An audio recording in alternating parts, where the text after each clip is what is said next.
Hello everyone, I'm F. Merlin Rodrigues and I welcome you back to the part 4 of our lesson, The Story of an Hour by Kate Chopin.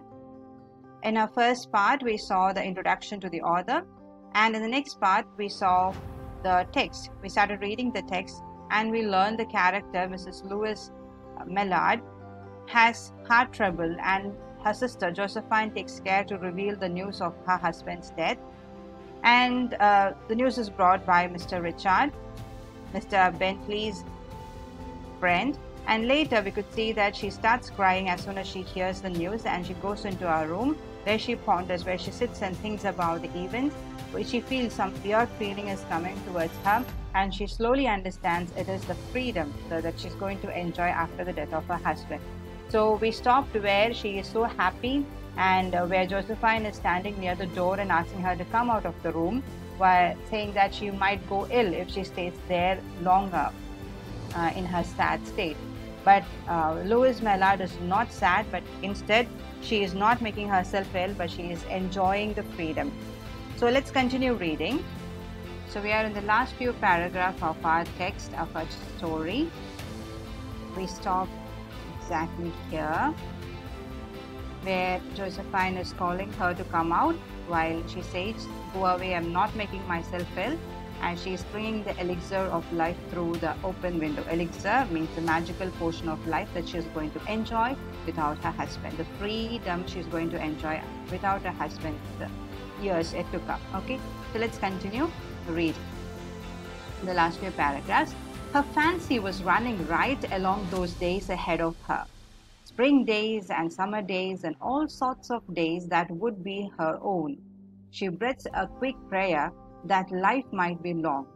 It was only yesterday she had thought with a shudder that life might be long. Here she says her fancy was running riot. Fancy means her imagination. Running riot means has gone violent. She is thinking about the days that she is going to enjoy without her husband, or the life she is going to enjoy for herself. The spring days and the summer days she is going to enjoy all by her own. She breathed a quick prayer that life might be long. So she's making a small prayer asking that the life might be long. So therefore she could enjoy the life of freedom. And she says it was only yesterday she has thought with a shudder that life might be long. Okay, shudder means a shiver or a tremble. So just yesterday she was thinking the life shouldn't be that long. She should not live for a long period of life under the confinement of her husband. She yesterday just thought of dying very soon, but today she thinks the life should be longer to enjoy her life without her husband. She arose at length and opened the door to her sister's importunities. There was a feverish triumph in her eyes, and she carried herself unwittingly like a goddess of victory. She clasped her sister's waist, and together they descended the stairs. Richard stood waiting for them at the bottom.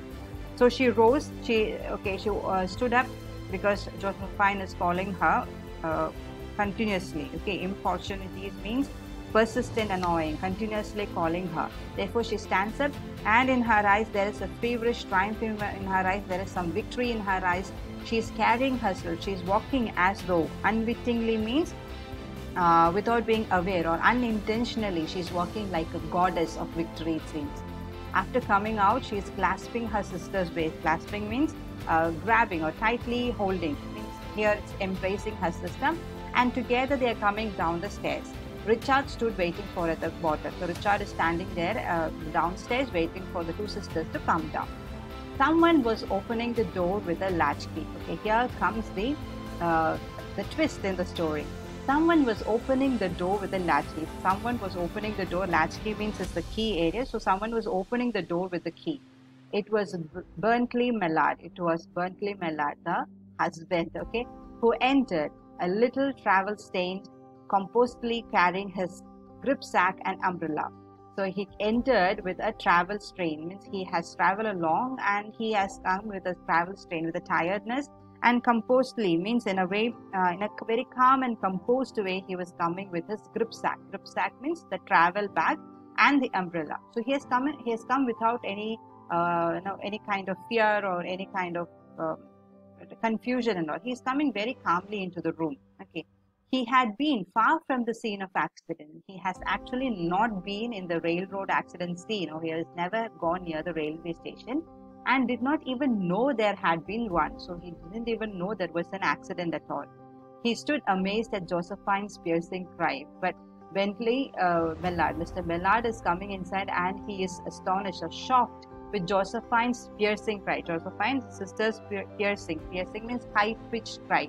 Maybe Josephine is so happy, that's why she's crying to see Ballard alive back. They were thinking he's dead, right? At Richard's quick motion to screen him from the view of his wife. What Mr. Richard is doing, he's actually trying to screen him, means to hide or make Mellard, Mr. Mellard, that is Bentley, stand behind him. Therefore, Mrs. Mellard, Louisa, would not see her husband all of a sudden.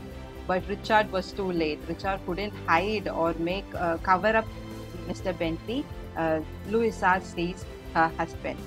When the doctor came, they said she had died of heart disease, of joy that kills. So she already died. As soon as Louisa saw Bentley, she died.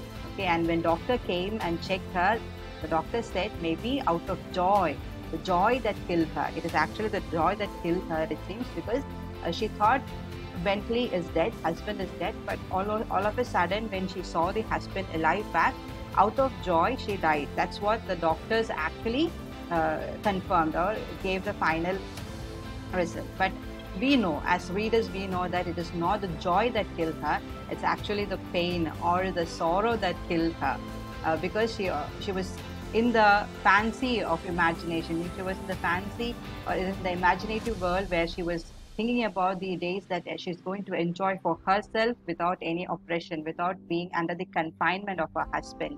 But all of a sudden, when she sees her husband back alive without any problem, she's actually feeling, out of fear and out of the sadness that she will not enjoy the life, the free life that she already imagined, she dies. Okay.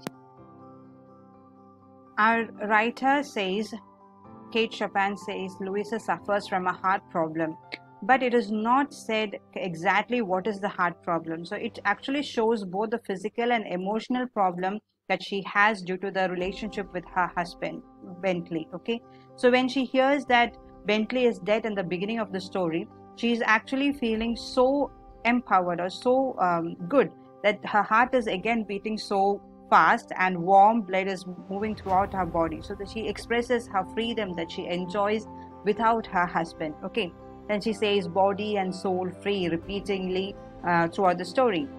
As soon as Bentley comes back, or when he arrives back, the heart trouble reappears, and it is so acute, it is so intense that actually kills our Louis. Okay, Louis Mellard. The irony here is that Louisa did not die of the joy, as actually the doctor said, but we know that she died because she is disappointed that her husband is back and she will lose her joy. She will not be able to enjoy the life for herself. Our author Kate Chopin has aptly given the title as The Story of an Hour, because it's actually the story of just 1 hour, Louisa's 1 hour of time where she hears the husband is dead and the life she's going to enjoy has been explained. And after, just at the end of the hour, she sees her husband back, and out of disappointment, out of the sadness that she is killed actually. So it's The Story of an Hour is aptly titled, and we could see that the author has also used short paragraphs, just 2 or 3 sentences alone. And even though it is a very short story, it is so simple, but it has a very powerful message. Hope you enjoyed listening to the chapter. Thank you, children.